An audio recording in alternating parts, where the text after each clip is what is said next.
Hello dear student, कैसे हैं आप लोग। होप आप सब अच्छे होंगे। तो चलिए आज का लेक्चर स्टार्ट करते हैं। और लेक्चर है हमारा आज का 32 और एक काफ़ी इम्पॉर्टेंट कॉन्सेप्ट मैं आपको पढ़ाने वाला हूं, जो कि है बिजनेस एंटिटी। इस कॉन्सेप्ट में मैं आपको ये बताऊंगा कि बिजनेस एंटिटी का कॉन्सेप्ट आया क्यों है। तो बिजनेस एंटिटी का कॉन्सेप्ट इसलिए आया है, और ये कॉन्सेप्ट हमें खाली इतना सा बताता है कि जो बिजनेसमैन होते हैं, ठीक है, या फिर जो प्रोप्राइटर है वो अलग पर्सन है, और जो बिजनेस है वो अलग पर्सन है, दोनों अलग एंटिटी है। तो ये कॉन्सेप्ट क्यों आया है, इसका क्या इम्पोर्टेंस है, उसको बताने के लिए मैं आपको यहाँ पे एक एग्जांपल बताता हूँ, तो ये कॉन्सेप्ट आपको समझ में आ जाएगा। देखिए, ये एक बिजनेसमैन है, इसे हम ओनर भी बोल सकते हैं, और ये है इसका बिजनेस, इसे हम क्या बोलेंगे, बिजनेस एंटिटी। तो ये एक पर्सन हो गया जो है बिजनेसमैन, इसे हम ओनर बोलेंगे, और उसकी जो बिजनेस एंटिटी है वो अलग है। अब इस जो बिजनेस ओनर है उसकी क्या रिस्पॉन्सिबिलिटी है, उसकी रिस्पॉन्सिबिलिटी ये है कि अपने बिजनेस को स्टार्ट करने के लिए उसे उसमें पैसे लगाने हैं, और एक बार वो अपना जो पैसा यहाँ पे इंट्रोड्यूस किया है टू रन द बिजनेस, उसे हम क्या बोलते हैं, कैपिटल। और उस कैपिटल के ज़रिए वो क्या क्या करेगा, वो जैसे वो लैपटॉप परचेस कर रहा है अपने बिजनेस के लिए, उसने कार परचेस की है अपने बिजनेस के लिए, उसने मशीनरी परचेस की है अपने बिजनेस के लिए। तो उसने क्या किया, सबसे पहले कैपिटल इंट्रोड्यूस किया, और उस कैपिटल का यूज़ करके उसने अपने बिजनेस के लिए असेट्स परचेस किए ताकि वो बिजनेस कर सके। अब उसके बाद अब ये बिजनेस जो एंटिटी है उसकी क्या रिस्पॉन्सिबिलिटी है, बिजनेस एंटिटी की ये रिस्पॉन्सिबिलिटी है प्रॉफिट कमाना। बिकॉज जब ये बिजनेस हो जाएगा, बिजनेस एंटिटी तो खड़ी हो गई है, अब बिजनेस एक्टिविटी स्टार्ट होगी और उससे क्या होगा, प्रॉफिट जनरेट होगा। तो ये जो प्रॉफिट है ये किसको मिल जाएगा, बिजनेसमैन को, ओनर को मिल जाएगा।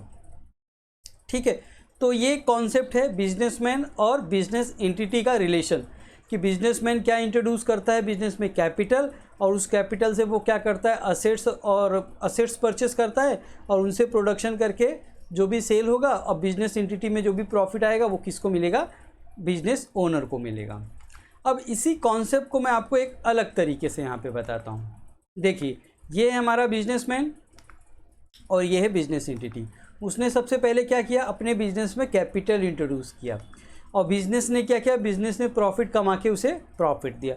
अब सपोज़ मैं आपको ये बोलूँ, ये जो बिजनेस है, बिजनेसमैन की जो बिजनेस एंटिटी है, ये बिजनेस एंटिटी सपोज़ क्लोज हो रही है, बंद हो रही है, तो इस समय क्या होगा, जो बिजनेस ओनर ने अपना कैपिटल लगाया था बिजनेस एंटिटी में, वो कैपिटल उसे रिटर्न मिल जाएगा। ठीक है, तो इसीलिए ये कॉन्सेप्ट आया है कि जो बिजनेस ओनर है, बिजनेसमैन है, वो अलग है और बिजनेस एंटिटी अलग है, बोथ आर डिफरेंट। इसीलिए बिजनेसमैन या फिर ओनर जो होता है उसके पर्सनल जो खर्चे होते हैं, पर्सनल एक्सपेंसेस होते हैं, वो बिजनेस के एक्सपेंसेस में हम कभी रिकॉर्ड नहीं करते, बोथ आर डिफरेंट। बिजनेस में खाली बिजनेस से रिलेटेड सेल्स, परचेस, सेल्स के एक्सपेंसेस, बिजनेस से रिलेटेड असेट्स, लायबिलिटीज़, वही सब रिकॉर्ड की जाती है। जो बिजनेसमैन या ओनर होता है उसके पर्सनल खर्चे या फिर पर्सनल असेट्स को वहाँ पे रिकॉर्ड नहीं किया जाता। इसका रीज़न एक ये भी है कि अगर ओनर जो है वो अपने पर्सनल खर्चों को बिजनेस में रिकॉर्ड करने लगा तो उसके प्रॉफिट तो बहुत कम हो जाएंगे, और प्रॉफिट कम हो जाएंगे तो उसे टैक्स कम भरना पड़ेगा। इसीलिए ये कहा गया है कि बिजनेस एंटिटी और businessman both are different entity. अब थ्योरेटिकल पार्ट किस तरीके से आपके स्टडी मटेरियल में यहाँ पे कवर किया गया है उसको हम यहाँ पे रीड कर लेते हैं। Business entity, this concept implies that a business unit is separate and distinct from the owner or owners, that is the person who supplies capital to it.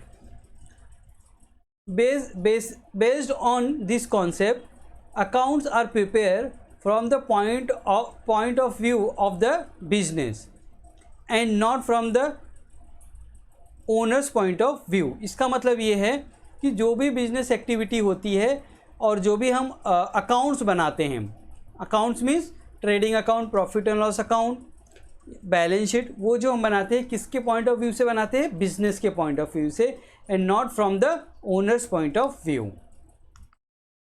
Hence business is liable to owners for the capital contributed by him. देखिए capital जो account होता है, capital जो businessman business में invest करता है वो हम कहाँ पे रिकॉर्ड करते हैं, लायबिलिटी साइड में। देखिए यहाँ पे कैपिटल 1 लाख रुपीज़ है लायबिलिटी साइड में।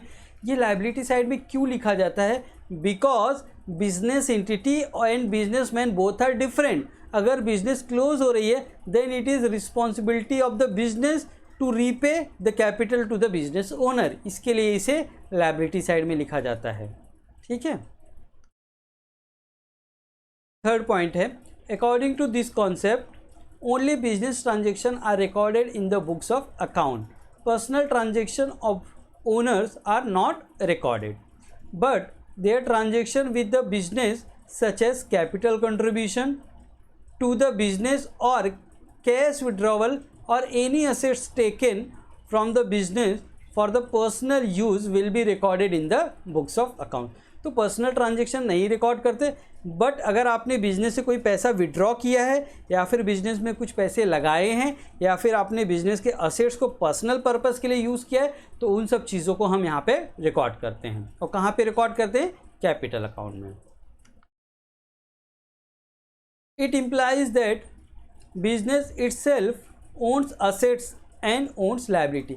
तो इसका मतलब ये होता है जो भी हमारा बैलेंस शीट है इसमें जो भी लायबिलिटीज़ है और असेट्स है वो किसके हैं, बिजनेस एंटिटी की है वो।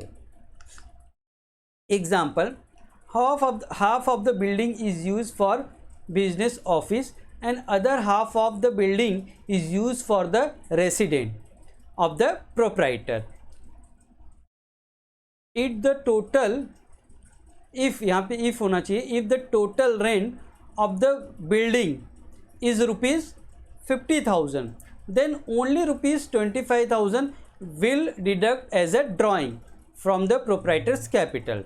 तो इसका मतलब ये है कि अगर आपने बिल्डिंग यूज़ कर रहे हो ऑफिस पर्पज़ और बिजनेस पर्पज़ बोथ के लिए, तो उसमें अगर उस बिल्डिंग का रेंट कितना है 50,000 है, ठीक है, और दोनों हाफ हाफ यूज़ कर रहे हो, हाफ बिल्डिंग यूज़ कर रहे हो रहने के लिए और हाफ बिजनेस के लिए, तो क्या होगा, जो आधा खर्चा है 25,000 वो हम एज अ रेंट रिकॉर्ड करेंगे कहाँ पे, प्रॉफिट एंड लॉस अकाउंट में, क्योंकि वो बिजनेस का खर्चा है। और जो 25,000 रुपये है बैलेंस वो पार्टनर्स की कैपिटल से माइनस कर देंगे, बिकॉज बिजनेस एंटिटी ने यहाँ पे कितना पेमेंट किया है 50,000, तो उनका तो खर्चा 25,000 का ही है, तो 25,000 वो कहाँ पे रिकॉर्ड करेंगे, प्रॉफिट एंड लॉस अकाउंट में। और जो एक्सेस पेमेंट किया है ऑन बिहाफ ऑफ ओनर 25,000 वो कैपिटल में से माइनस हो जाएगा। होप आज का लेक्चर आपको समझ में आ गया होगा। Thanks for watching our videos.